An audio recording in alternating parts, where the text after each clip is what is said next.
Gen friends, I'm Gaurav Arya and you're watching the Chanakya Dialogues English. People who do drugs, they deal in drugs.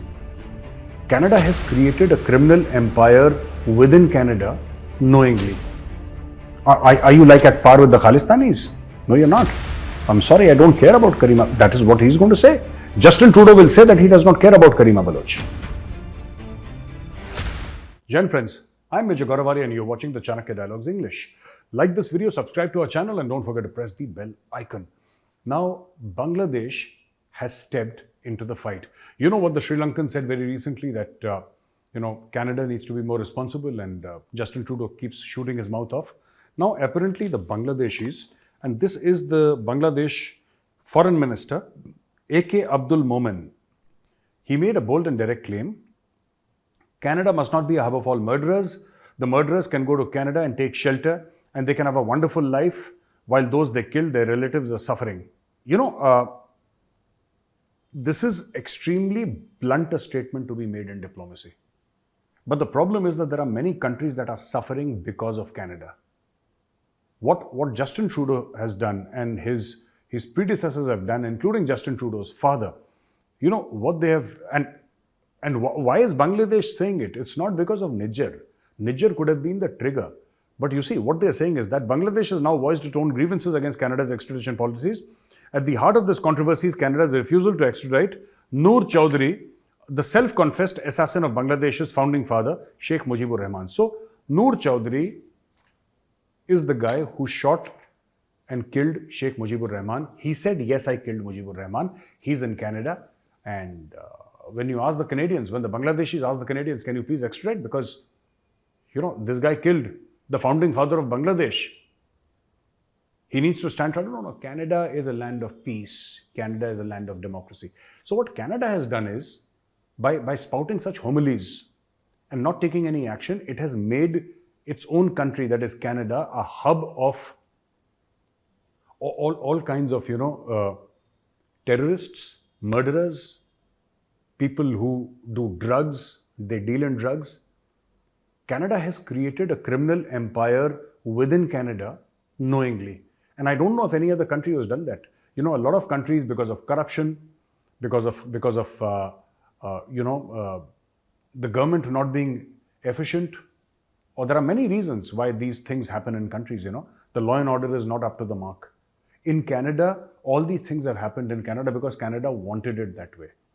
So, supposedly first world country, white, West, wealthy, the 3 Ws as I call them. Canada has everything going for it. And yet Canada chooses to go down the path of terror. And this is why the Bangladesh foreign minister just blasted them. He says, you have become the hub. Canada must not be a hub of all murderers. They say murderers go to Canada, they take shelter and they enjoy a life, a great life, an easy life, and nobody questions them in Canada. The Baloch Human Rights Council of Canada, this is the second point about Canada, is the Baloch Human Rights Council of Canada, BHRC Canada, has questioned Canadian Prime Minister Justin Trudeau's silence on the death of Balochistan right activist Karima Baloch. It said that Trudeau and his Liberal Party government must provide a transparent and just response regarding the quest for justice in the case of Karima Baloch. She dedicated her life to advocating the rights and freedom of Balochistan from tyranny and Pakistani military occupation. All right. Now, I think the Baloch have got this wrong because, see, you're asking for justice and you're saying, Justin Trudeau, give us justice, we are in Canada. And what about Karima Baloch, the daughter of the Baloch nation, who gave her life and she was killed in Canada? Should there be a probe? Now, the first thing that Justin Trudeau is going to ask you, my Baloch brothers and sisters, he's going to say, how many votes have you got? Are you like at par with the Khalistanis? No, you're not. I'm sorry, I don't care about Karima. That is what he's going to say. Justin Trudeau will say that he does not care about Karima Baloch. And he does not, because it's not votes. You have to understand. And my Baloch brothers and sisters, you're talking about right and wrong. What you're talking about is right and wrong. But what Justin Trudeau is talking about is vote bank politics. And this entire Khalistan nonsense is nothing but vote bank politics. Nothing but vote bank politics. So Bangladesh can say that, extradite the killer of Sheikh Mujibur Rahman. He's a self-confessed murderer, extradite him, send him back. He must stand trial in Bangladesh. No. India will say that you have so many murderers and so many terrorists there who have done crimes in India and run away and taken citizenship of Canada, and you must send them back. No, not at all. Canada is the land of democracy. It's a land of liberal values. And if somebody wants to kill a fellow citizen, it is his God-given right, because that he must do. That is his expression of democracy and free will. He can go around killing people. And this is exactly what Justin Trudeau and his father and a host of other prime ministers have done in between. They've done great disservice to Canada, and they've made Canada a hub of smugglers and terrorists and drug peddlers. That is what Canada has become now. The next news that I have for you is really interesting, ladies and gentlemen.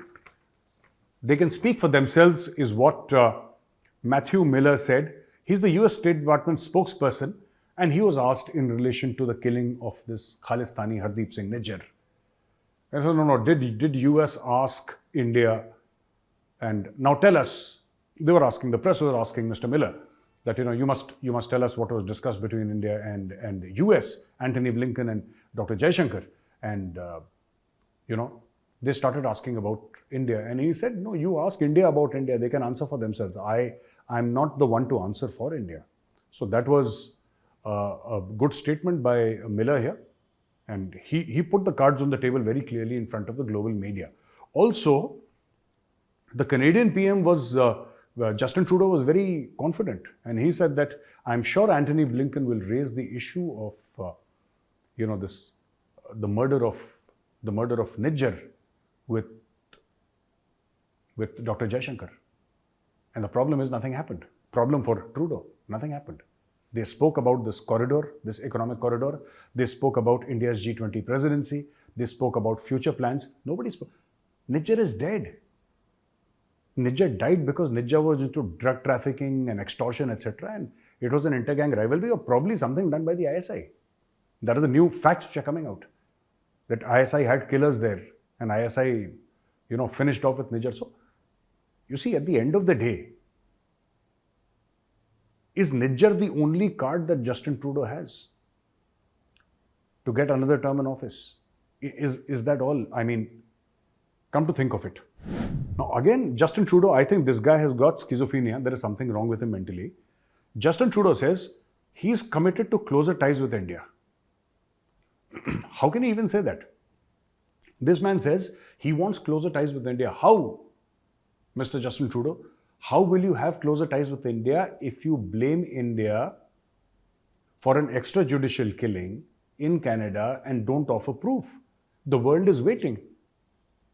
It's been more than a week and the world is waiting that Justin Trudeau will get up today morning and offer proof. Or Justin Trudeau will say that, okay, here is the proof. And if you have conclusive proof, which will hold up in a Canadian court of law, right? In a Canadian court of law. Forget about Indian court of law or any other United States court of law. Because you are a Canadian citizen, you are the Prime Minister. If you have any proof that will hold up in a Canadian court of law, please publish it openly. Because the Canadians, you keep on saying that we are a country that follows the law and a rules-based order and liberal values and democracy and all that. You keep on saying, prove it. Give us proof. If India has ordered the killing of this Nijjar character, then you must have proof. You can't only have one crazy lunatic like Thagmeet saying that I believe. It does not matter what Thagmeet believes. It doesn't matter what he believes. What matters is what is true and what is false. If there is proof, it should be proven in a court of law. Go ahead and do it. Who has stopped you? Now you're backtracking slowly and slowly. You're saying, I want good relations with India. Fat chance. I don't think it's going to happen. I think relations are going to go from bad to worse. And I hope they do. Now, shocking revelation by sources pointing to Pakistan's role in the murder of Khalistani terrorist Hardeep Singh Nijjar. According to sources, Rahat Rao and Tariq Kiani, two characters, Rahat Rao and Tariq Kiani, are two operatives planted by ISI in Canada, and they may have been involved in the task of killing Nijjar. They are even handling the terrorists who come from India and are on the wanted list. The sources further revealed that the trio of Rao, Kiani and Gurcharan Pannu he's another character, Khalistani character, were possibly involved in this operation to control the drug and immigration business in Canada. Nijjar may have been killed for business reasons, and Rao and Kiani may have wanted to control the drug business and immigration business. Sources said that the trio of Rao, Kiani, and Pannu possibly laid the trap. Teams from the Royal, now coming to the main point now, teams from the Royal Canadian Mounted Police visited the offices of Rahat Rao, an alleged ISI plant in Surrey, and questioned him for 2 hours in connection with the murder of Khalistani extremist Hardeep Singh Nijjar. Now, what does that tell you, ladies and gentlemen? This tells you one simple thing, that there is a Pakistani angle, number one, and there is this massive web to control drugs and immigration. A lot of people from Punjab want to go to Canada. Canada is the favorite place for immigrants, and many of those immigrants, not all of them, but a small portion of them, a small portion of the immigrants that go, they are involved in anti-national activities. They're terrorists, they're criminals, they're drug peddlers. And how do you control this entire racket? So some politician has to be given some money in India to write that this man is a political worker and he's being, the Canadian government should, I don't know if Justin Trudeau will have the brain to do it or not, but all the people asking for asylum in Canada, Justin Trudeau should say that I need data here. How is it that a person, all these people who have come, all of them are political workers. How many political workers does Punjab have? Everybody is a political worker. There are lakhs and lakhs and lakhs of political workers who are merrily going to Canada and making Canada their home. And it didn't strike anybody as odd. They said, okay, fine. Punjab must be having crores and crores of political workers and everybody is doing politics there. That's not true. That's simply not true, but this is what has happened. So, this entire racket is about drugs. It is about immigration. It is about how much money you can get out from the people there. People who are desperate to go to Canada. Because it's become a fashion trend in Punjab to go to Canada. So if you reach Canada, you might be a millionaire at home. You might have a good house, you might have cars, you might have everything, all the facilities. But unless you're in Canada, you haven't made it. And that lust for going to Canada, somehow making it to Canada, is what they prey upon, and they manage all these things. This immigration racket and the drug rackets and all that. So with this, I come to the end of my video today, ladies and gentlemen. Now for the question and answer sessions. We've got some nice questions for you here. Dr. Subhash N. 4025. And he says, when Karima Baloch, the popular Baloch activist, died very suddenly in a suspicious and mysterious circumstances, her body was found in Toronto waterfront after going missing for 2 days. Within a few days, Canadian authorities declared that there was no foul play in her death. In case of Nijjar, even after 3 months, Canadians are wishy-washy.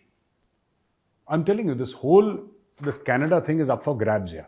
Anybody can go there and do anything. I mean, there is no rule of law in Canada. So my friends, Canada has got this screensaver, white, wealthy, West. And it plays all its dirty games behind this screensaver. Question 2 is from Shakti Kesavan. I have a question, sir. Hello, Shakti ji. I have a question, sir. We all know that there are a lot of anti-Indian elements outside India, but what about inside India? There are illegal immigrants coming through our borders every day. Chennai is infested with Bangladeshis. What can we the people do to get rid of them? Otherwise, I'm glad to see your new video. Thank you, Shakti Kesavan ji. Thank you for watching our video. This illegal immigrants are there, and forget about, I didn't know they'd reach Chennai, by the way. This is a surprise for me. Because they're all over the north here. But they managed to. I was telling somebody that don't be surprised if 10-15 years from now, Gautam Buddha Nagar is the district where I live. If in the next 10-15 years, they get a Bangladeshi origin MLA here.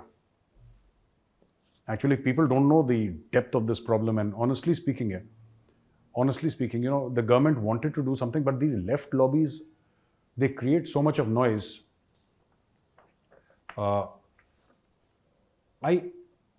This is a highly, highly complex problem. And what is the government of India asking? What are you and me asking? We are saying that anybody who wants to come to India should come with a valid visa. And if he's staying here as a citizen, he must go through the correct route and get citizenship. which any country would say. I mean, we are not saying anything special. We are not saying that you have to jump through hoops to become an Indian citizen. No, not at all. Just follow the process and become an Indian citizen. But if you try to throw out people, there are so many people who don't realize the threat that these people, and I'm not saying all of these refugees who come in, or all of these illegal immigrants, not refugees, but illegal immigrants who come in, I'm not saying all of them are terrorists. But I've been to Assam and I've been briefed by senior people in Assam, very senior people. They have said that there is a presence of Al-Qaeda in Assam. There is a presence of Al-Qaeda. There is the beginnings of Islamic State. Don't you think that one surprise will come from Assam also? Assam is at least the interior parts of Assam.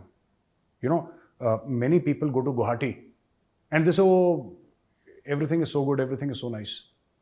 Guwahati is like Delhi, it's like Chandigarh. There is nothing special. Guwahati is like any other metropolitan city. It's got 5-star hotels, it's got cafes, it's got great infrastructure, it's got everything nice. You know, it's a modern city, Guwahati. But if you go towards the interiors where there are a lot of these Bangladeshis who have come in and settled down, it's almost caused a mini war with the local population. And with them, they've carried Jamaatul Islami and they've carried Al-Qaeda. Very dangerous, very dangerous. Now, Pramod ji, namaskar. He's NDP is an old party in Canada, leaning on the left. Wonder how a Khalistani has been chosen as the leader of the party. Undoubtedly, they have a post-election alliance with the Liberals, but it's support from outside. So, they are free to criticize both Liberals and Conservatives. But this Jagmeet Singh doesn't fit as the leader of the third or fourth largest political party of Canada. Recently, he was thrown out of the House of Commons for a day due to his indecent remarks against Bloc Québécois. I hope I'm pronouncing this correctly. Bloc Québécois, a Quebecan party. I heard his speech when he amusingly began, "When I am PM of Canada," and everybody was laughing. Do we need to take him seriously? Yes, Pramodji, we need to take him seriously because his seriousness is not with the National Democratic Party. Jagmeet is the face of Khalistan terror in Canada. That is why. Jagmeet Singh is not simply a politician. He is the face of Khalistani terror. He is the face of, you know, how, like for example, Niger. Niger was how, you know, they could get into drug trafficking. There will be some guy, some Khalistani who will be in charge of illegal immigration.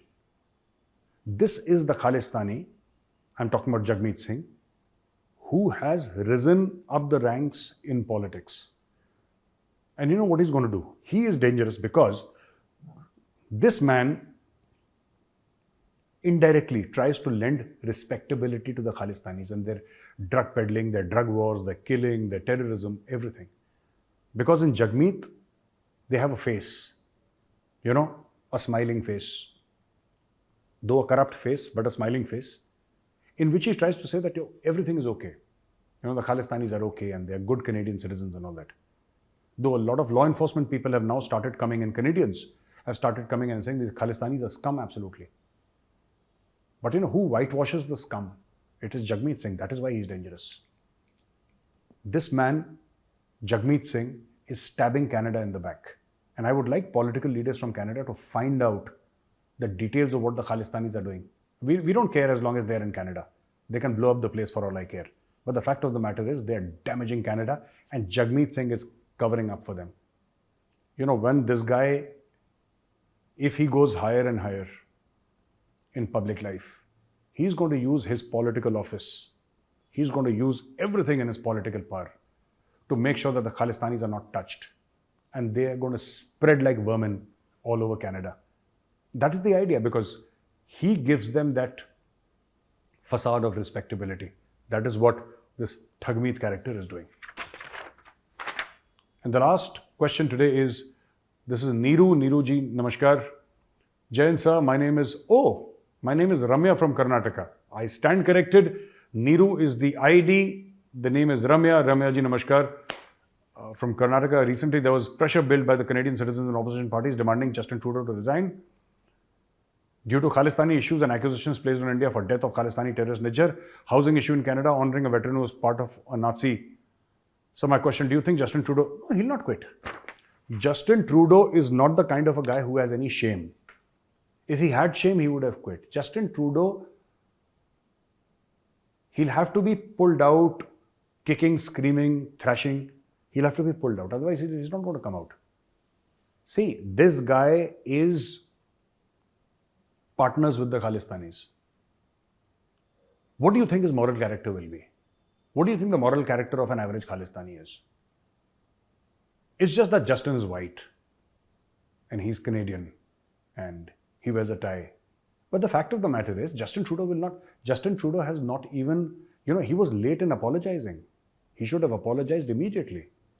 But even in that Nazi issue that you mentioned, he was very late in apologizing. A lot of political pressure. He apologized after 2-3 days. Justin Trudeau will not.